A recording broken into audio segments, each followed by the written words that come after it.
Another type of net shot is the cross-court net shot. It's a very deceptive shot, but you have to choose the right moment to use it, as you'll expose most of your court when the shuttle passes the net in a wide angle. When you do a cross-court net shot, you will approach the net in the exact same way as when you do a normal net shot.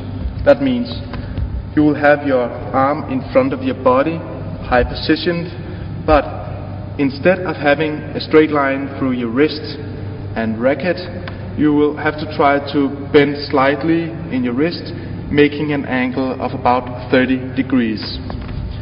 So this is your starting position of a cross-court net drop. When the shuttle approaches the racket, what you want to do is you want to keep the racket at the same relative position as you lower your elbow, like this. This will make the racket head go from a horizontal position to a nearly vertical position. The last bit of the movement is where you try to bend your wrist backwards at the same time as you tighten your fingers. And if we get specific, it's especially the little and the ring finger.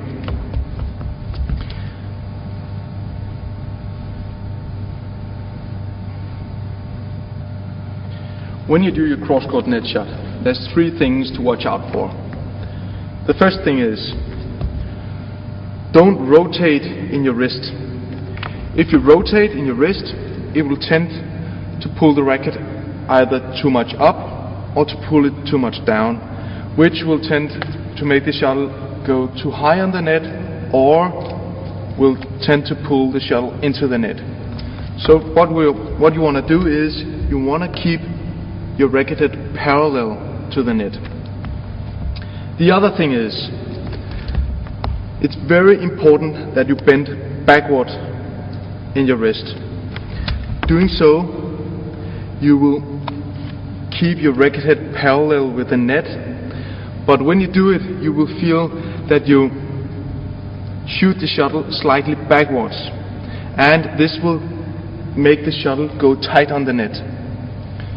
The third thing is, it's very important to have a short movement and a clear stop.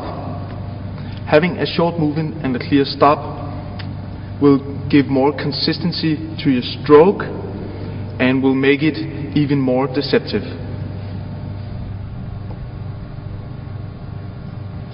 Doing your cross-court net shot in the forehand is very similar to the backhand.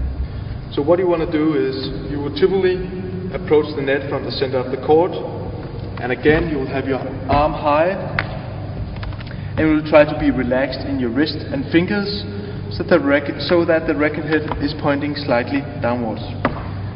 You will also make sure that there's an angle of around 30 degrees in your wrist with the racket head pointing outwards. As the shuttle approaches the racket, what you want to do is you want to keep the racket head at the same relative position, and at the same time you will move your wrist and arm downwards. At the last bit of the movement, you want to tighten your hands and your fingers like this. This will give you an end position of your racket head pointing around 45 degrees outwards, and it will give an angle of around 90 degrees in your wrist.